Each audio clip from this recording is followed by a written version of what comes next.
SW Daily. Today, June 22nd, Mike. June 22nd. Can you believe that? Unbelievable, Can Steve. you believe what that Unbelievable. is? I don't know. It's just, it's hard to believe. It's hard to believe. But, as I was looking at this, Mike, I was actually trying to work out, well, what is today, June 22nd? We like to do, or as you know, what is today? So there's two things that I think we both really can relate to. The Yeah. one probably a little more obvious. Today is Chocolate Eclair Day. Are you a chocolate eclair fan? Are Oh, you? I am. I am. And I ate way too much chocolate this weekend, but that Good sounds like for a you, good man. day. Good for you. Good for you. And the second one is a positive media day. There's so much negative news out there that they had to create this one day where news had to be positive. Isn't that brilliant? Is, is that even possible? Is there a I have no positive media idea. I out mean, we there? will certainly keep monitoring the news today to see if there is any positivity in the newscast that's there. I So I'm going to tell you say what, that, and then I'm that's going to great. dive into. Let's keep things positive, right? Let's keep things positive for a Yeah. little bit because it's going to go negative. I promise you, because we're going to get into the topics and it's going to go Oh a little boy. negative. But Okay. Well, I'm in a but good yesterday, mood, Steve. good, of Go course, ahead. because yesterday was Father's Day, right? You must have had a Yes. great day.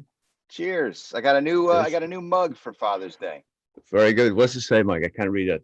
My eyes are a Is little who small. says you I can't have to read. grow up? Walt Disney. And if you look at the other It's side, true. this is from my mom and dad. There he is. Oh, there it It's is. Very Mickey. good. There. Oh, well, the ears, the way it is, it looks pretty The, cool, actually. It's kind the of clever ears are how the they did handle that. of the mug. How about that? Very clever, right? Ah, yeah, that's A good. little That's good.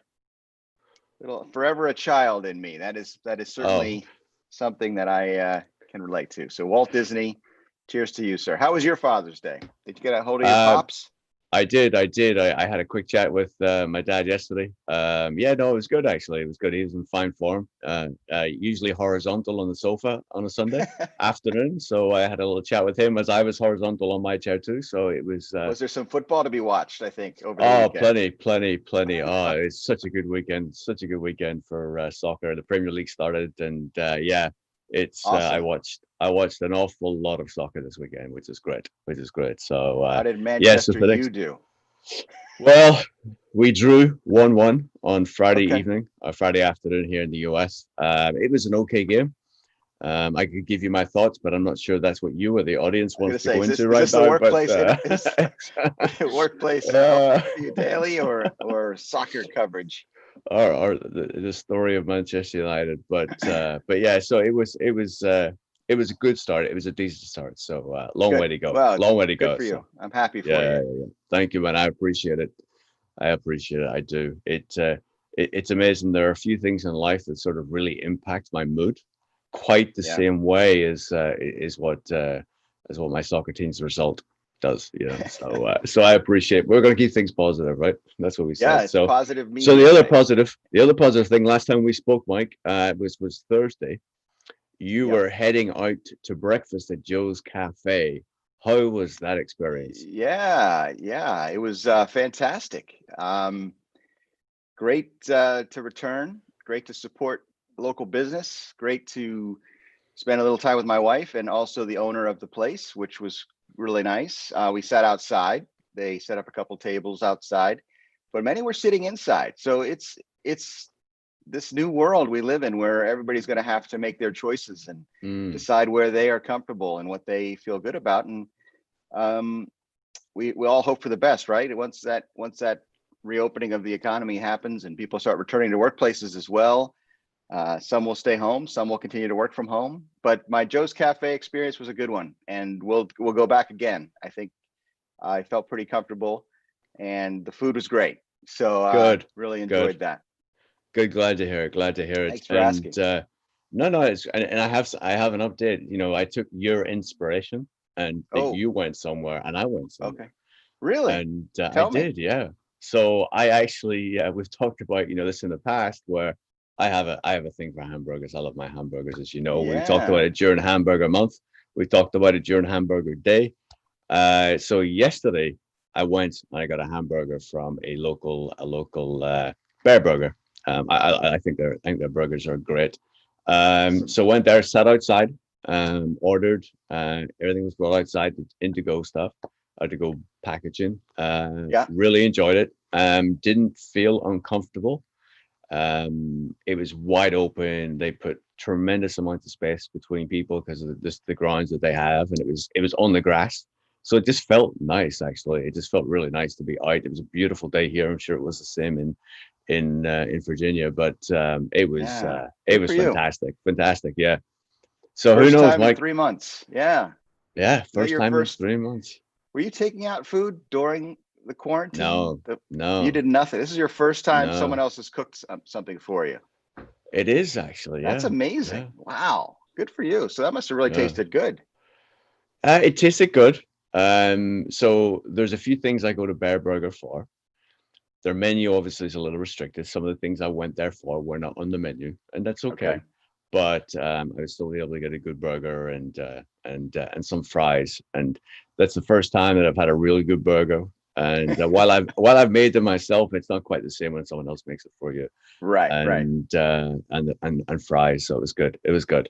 Good for you, man. Good for you. Yeah, no, I enjoyed it. I enjoyed it. So we've gone through all this positivity, and Yes. I think it would be a little remiss of us not to sort of touch on some of the negative things that have sort of bubbled up over this weekend because yes, this is about workplace, but again, we go back to why we started this. We started this once um, COVID hit, people are on lockdown, and we just wanted an opportunity for you and I to connect, chat, and sort of talk about workplace and sort of, we had grand visions of what this would become, and it is what it is, as people say. But whenever we look at where we are today, and we go out, and you and I have had these different experiences over these last few days, but what's the bigger picture, right? What is the bigger picture that's actually running through the States and also running through some other areas of the world? Last Thursday, since we spoke, 1.5 million more people filed for the first time for unemployment benefits. That's Mhm. 45 million people now have applied for that, right? And that's a third of the working population. That's staggering. A Wow. third, you know? And then you sort of think about, okay, so how does that then impact the workplace? How does that impact everything that we're experiencing? And then you look at, over half the states, COVID is rampant right now, right? It just goes up and up and up. And you wonder what is going to be the impact of businesses, offices, work environments will in those states, and will that then put further pressure on that number as sort of we move forward? I don't know if you had a chance to sort of see those numbers over the weekend, Mike, or how to I think didn't. about I was it, tuned but out, my friend. It was my good man, good man. it was my birthday weekend and Father's Day, so it was a Ah, your big, birthday big as well. You weekend. did mention Yes, it. I didn't. I turned You turned 29 again. 21. And no, but those are hard to fathom, and I needed that time away to refresh, because it does weigh on you when you think about the fallout of the pandemic and the political divide in this country and the social strife and the just the difficulties we're facing as a population. And again, I come back to it time and again. I can only control what I can control, and I can, Right. try to be a positive influence. I tried to be optimistic.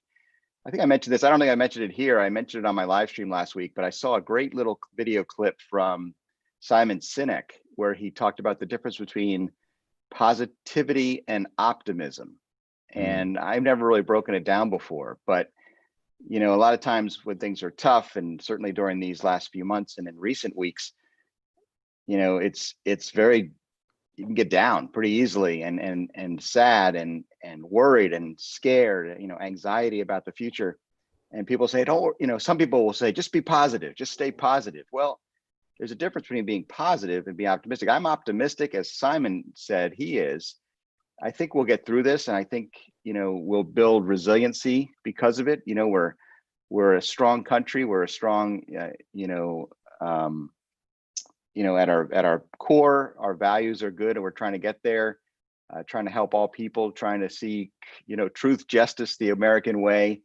I truly believe in that. We've had our stumbles. We've certainly had some tragic history, but we're trying to get to this right place, and also trying to deal with a pandemic, a crisis situation. So we've had these crises before, whether it's wars and terrorism and economic downturns and economic crisis. So we know we can get through but in the moment it's very dark. It's a dark place. You're in this tunnel, and there's got to be a, a, a focus on that light at the end of the tunnel. Let's believe in optimism is believing and hoping that we can get to that light at the end of the tunnel. But during the time you're in the tunnel, you can't always be positive. Sometimes Right. it's negative, like the news you shared. And Right. it is something that, it's okay to have negative days and have tough days. And I think that's okay to do. But for me, pulling it back to what I can control and staying optimistic is how I get through. And I wonder what you do. I mean, is that when you read those reports and then you see it weighs on you, obviously, as it does me, but is there something you could share with the audience to help them if they are weighed down by some of these news reports? Absolutely. And I think it's a really important clarification that you just mentioned, that Simon articulated as well, right? I think we're both internal optimists, right? We always try and see that, like, to your point, the light at the end of the tunnel, but also opportunities that are currently around us. And you're right. I mean, we've experienced as we've done these live streams, when we're positive, when we're negative, or when we're hurting, when we're struggling. It's so evident as we look back over time and put that together. But what I will say, and what I always go back to, is another Simon Sinek thing that actually allows me to remain that optimism is focusing on my relevancy, right? How do I remain relevant? And taking it from that perspective, and absorbing the news, absorbing content, absorbing conversations, other people's opinions, other people's views, gathering information in a structured way, sometimes unstructured too, but then allowing my brain then time to really absorb and cultivate and develop thoughts that are around, okay, so what does this mean? One, in a very on the micro level, but then at the macro level as well, right? And then Yeah. how do I take that on, and how do I think about myself? How do I maintain relevancy? How do I then contribute? And sort of how I look at it. And what I find is, if I continue to look forward, then actually I'm always focused on that light at the end of the tunnel. But to your point, and as anybody who's watched this over the period of time can attest, that I've struggled at times. My energies have been low. I've just times where the clouds come under, and it's just a natural process that we all go through. But I think that optimism is a great way to frame this, and I'm sure the audience could relate to a lot of that. Yeah, the practical tip there that I pulled from that, and it's something that I've tried to do more deliberately in recent weeks, is taking time to think and stop and just turn off the noise. I turn off my phone, or I leave my phone inside, and I go outside and I sit and I listen to the birds chirp, and I listen to that bird song, and I listen to the wind blow the trees, and I just find myself, first of all, relaxing. And then it opens my mind to these thoughts. Okay, where are the opportunities? What can I do? Where are the areas that I can control things? How can I communicate better? Because one of the things that frustrates me most, and be curious, Steve, if you consciously find yourself doing this, and I think you do because you've given me some tips along the way, is always ask the question when you're seeing a media report, or even you're getting, you're listening to this show, or you're reading an article, or you're listening to a podcast or watching a webinar. Just take a moment, step back, and say, what is the motivation behind this messaging, and what are these folks trying to communicate? And keep it into media is easy, because in the media world, there's always a narrative, there's always a story, there's always a philosophy, there's always an agenda. And even the reporters and the networks and the newspapers don't necessarily consciously remember that's what they're doing, but they are. And it's a important thing when it comes to communicating in the workplace, is why are we as an organization taking the steps we're taking, and what is the agenda here? What is and are we framing it in a way that's going to be understood and be transparent and be real and be authentic? I think that's the key to this culture today. There's so much, either, I don't want to say non-authentic, but there's a lot of just manipulated messaging, and communication breaks down, and people get anger because the message is designed to stir emotion and to make us angry and to make us motivated to believe one thing or another or act one way or another. And if we could step back and say, okay, what's the truth? Because I think the truth matters. The truth and facts matter. And sometimes we don't know the truth and the facts. That gives people an opportunity to fill in their agenda. So I say all that to say I don't have all the answers, and I don't get it right all the time. And I certainly get fooled by certain messages, and I find myself going down certain paths and have to correct myself. But I think that's important when it comes to our organizations and workplace, and as workplace leaders, communicating with our colleagues, with our teammates, with our organizations. And I hope leadership is doing this throughout your organization. Whoever is out there listening to this is being authentic and sharing, what the why is. Back to Simon. We'll make this the Simon Sinek episode, right? What's the why, right, Steve? I mean, is that it all comes together? It does. And and my relevancy came from his Infinite Game, right? And that's where that came from. So yeah, it is all about Simon. But I just will touch on one point, because that lesson you noted about thinking time, that's a lesson that I actually took from Kenny Cunningham, who is, do you know the book Rich Dad Poor Dad? Yeah. So Kenny Cunningham is the rich dad in that story. And he wrote a book about thinking time. And he put together a step-by-step process that he does, 3 or 4 times a week of his thinking time, where he writes one question, and he basically puts himself in an environment, the same environment every time he does this.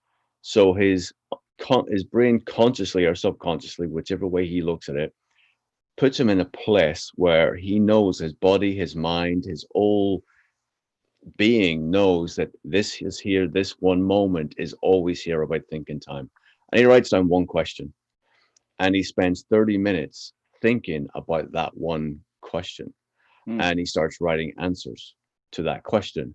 And he says through the book that it's usually the last 5 minutes is where the pure gold comes up, because that's where your brain's really pulled everything out of it. And it's a bit like, we when we cultivate ideas, there are ideas that come out of us instantly, right? And very rarely is the first idea out of our head is the right option or the best idea.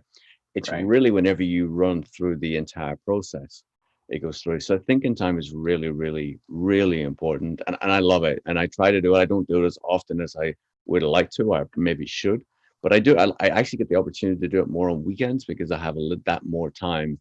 And I just write down that one question. What is this, or what is that, or how do I do this? And it can be related to whatever comes into my mind or what I've been thinking about the last few days. But yeah, thinking time is so important for each of us. And it can be anything from, how do you remain relevant, right? It's like, what is the positives we can take from this? How do we want to be better? How can we help more people? Whatever that question is, your business, how do we get more customers? But not even so much how do we get more customers, right? The sort of question he would go to is, who are my best customers and why are they my best customers? Right. And then really digging into the nuts and bolts of actually everything that moves something, right? So how are you progressing by asking this one question? So it's a great book. I encourage people to go and get it. It's funny, yesterday was Father's Day, and my sisters and I used to make fun of him because he had his thinking chair, and he would be in his office with his thinking chair, and it became like a family joke almost. But the truth of the matter is that is what helped him probably, I'm sure, be the successful, businessman, father, and husband that he was and is today, and still with us faithfully. Happy Father's Day, Dad, if you're watching this. Love you. But the idea being, I do that. That's what I'm trying to do. And again, it's new for me during the pandemic life and the quarantine life. I found myself needing to get out of the digital world and find an escape. And I just found this time of thinking without electronics outside being very helpful and relaxing, and then opening my mind to new ideas. But I don't do the thing where you write down a particular question and think on that one question. So that's an interesting tactic that could be added to make those times even more productive. So that's great stuff. Thanks.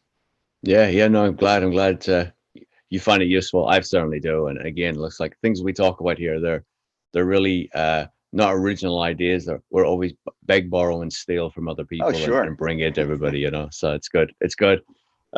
So what a couple of other things I did want to talk about, and you Okay. know, time's racing on. If we get through them all, we get through them all. If not, that's okay. We can pick it up tomorrow, Mike. But I did want to mention I did just release a video there with Catherine Hugh of PwC. So that's why you see PwC up here. They're not sponsoring; they're a contributor. Catherine Hugh is contributing on behalf of PwC, and we chatted about the digitalization of real estate. But the really interesting conversation, the second part of the conversation was she's a working mom. So how is she adapted being a working mom, homeschooling? You know, they lived in New York City. After a few days, her and her husband decided, says, if we wanted to survive this, we need to get out of the city. So they got out of the city and just sort of running through, you know, what's her day to day? How does she manage? How do her and her husband manage that day to day homeschooling, taking time, you know, and she's a very demanding job. And how does she then do that? And how do they do it? It's a great watch. And I encourage Excellent. encourage everyone to watch. And she also provided some insights into her thinking around does she think she'll return to New York City? So, you know, you think about organizations and, you know, if you're a workplace leader and you're thinking about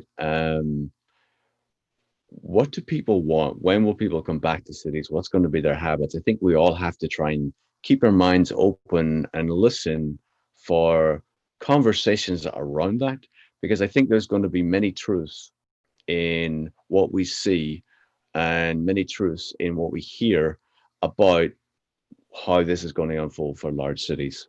I think it's going to be fascinating to see, but it's a great conversation. And Catherine was very open, and I appreciate her openness and willingness to have that conversation. Great. I'll check that out. And just for the benefit of documenting history, here we are on June 20, what is it? June Second, 22nd. 22nd, yeah. And New York is in a reopening phase, but Hmm. are any offices open as far as you're aware in downtown New York in It's a good Manhattan? question. It's a good I question. It anecdotally, I goes haven't into heard stories. Yeah. yeah, no, it's a good question. It goes into phase two today. I did see that notification come through. So I'm not entirely sure what that actually means, Mike. I'm not. I think maybe restaurants can open a little bit more. You know, can go from have a little more occupancy. I think there are certain restrictions around the workplace, so it'll be interesting to see how many businesses open, how many office environments open. I don't know. So we'll definitely keep an ear and an eye open to that, and also I did learn see, I'm sorry to how cut you many off people. before you go on. Yeah, I did see yeah. a brief news media report about Hudson Yards, obviously Mm, big, mm-hmm. famous development there in New York, and high tech buildings, big tower. I've never been. Have you been to Hudson Yards? I have, yes, yes. It's great. It's a I great, hear great it's pretty environment. amazing. Yeah. But they were going into some of the details of preparing for the return and some of the technology tools they're using for entry and safe distancing and things like that. So that what's interesting about the takeaway from the news report was that a building like that is one thing because it is very new. The filtration systems and so forth, they even need to upgrade and do things, even in the fact that the COVID-19 situation has required it. But it's a lot easier for a building like that to, Mm, you know, take advantage of some of the technology and make some adjustments to be ready for welcoming back in the workforce than it would be an older building or even, you know, some of the historic buildings there in the city. I imagine it's going to be different organizations, different, you know, types of built environment, and it's going to be a challenge in many ways for many of us, not just in New York, but in cities like DC and around the country and around the world. So I'm going to keep an eye out for those stories and try to keep yeah, my ear to the ground here with my friends at the Capital Chapter of IFMA and hear what they're doing, because it's always interesting to see now that we are in this new phase of reopening and find out how it's going and what's working, what's not. that's a great point, Mike. You know, I hadn't even thought about. Well, I guess that's not true. I hadn't thought about it, but I hadn't sort of that realization that you just articulated hadn't really come to fruition. Maybe I should put that down as a question one time for one of my thinking times. But it is a case. So there you have, right, one of the most modern building, well, not building. It's almost like it's like a small city in itself, right? Mhm. and it's having to go through so many changes because of COVID-19. And then, yeah, you think about those older buildings. So how do they attract new tenants? How do they retain new tenants? How do those tenants think about that work environment? It's going to be, yeah, it's going to be interesting to see how all that plays out. And, one Mhm. has to wonder that will those buildings have to do all those upgrades? How do they give assurances? What is the cost of that? Yeah, so many things you raised there. So many things you raised. But I didn't this morning. Every morning I usually go through all the news headlines related to workplace. I do different searches and I go through LinkedIn and I sort of try and cultivate ideas and conversations. But this morning I actually came across a Collier's podcast. It's under their series Now and Next for Workplace. And it was fantastic. And I've put a link in the description, Mike. And it was Okay. done by Rick Thomas, who is based out of their Singapore office. And he's having a conversation with Roland Felber of Avaloq, Avaloq. It's a fintech company, and he's their facility management for the region. And it was a real conversation about how Avaloq are engaging with employees through COVID, what their strategies are going to be, and what he thinks the implementation of all that's going to be, and getting some of his personal opinions. And it was really, really good. I mean, going through the statistics of, using his words, extremes, right? Where fintech company, I believe a lot of people had to be in the office, 70 to 100% of the employees were in the office at all times, going to the other extreme where almost everybody's working from home. There's probably critical of people that had to go into the office and sort of maintain their systems. But then it's like, so how do you find that hybrid? Last week we touched on how difficult finding and creating that hybrid is. But they Mhm. estimate that maybe 30 to 50% of employees will go back to the office. That's all. That's crazy. That's crazy. No, he does admit, he says, I may be wrong. Employees who are telling us this information may be wrong too, and that's okay, but how do you create that?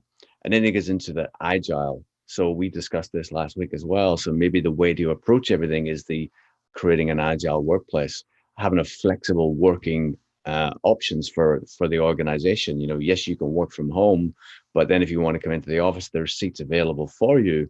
It's not a Right. fixed desk. It may be more of a community type space.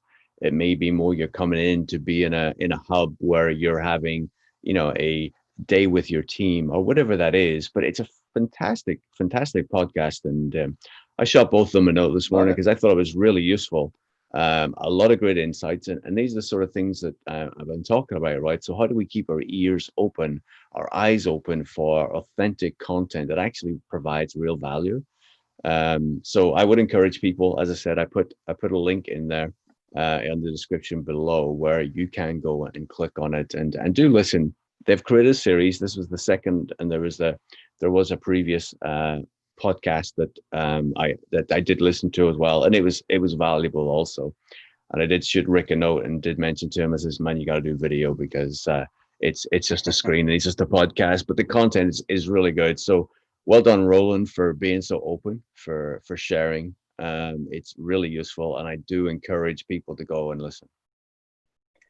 Well, as a podcaster myself, that's my medium of choice, and I'll check it out. I always enjoy hearing great conversations Yep. and great insights, and certainly the idea of technology being able to serve a lot of the current needs in our pandemic world and reopening and living with COVID and agile workplaces. It's something we've talked about for years, and it just needs to be adjusted to the times. And I think we have some very bright people in our industry. Thankfully, I don't have all the answers, but it's great to have conversations with people who do. And the tools out there, like an iOffice, other technology tools that are designed to create, user-friendly workplace experiences and elevate the experience, give the people what they need in these times. That has changed, but a lot of it can be built upon what we already know about human beings and workplaces, and what makes a desirable workplace and what that experience is all about. It's something that we expect as our technology world has just made us we're used to certain things and we want to have ease of experiences, and that's something we got to do in our workplaces today, especially if we're going to attract people to return to the office during these challenging times. So look forward to those conversations for sure. Yeah, yep. No, great. And so, Mike, let's try and keep this a positive media day, and let's go and enjoy those chocolate Be eclairs, man. optimistic, Steve. Be Yeah, optimistic. yeah. All right, man. All right. Well, look, thank Great you as stuff. always. Great chatting with you, and we'll chat again tomorrow. Thanks. Thank you. Cheers.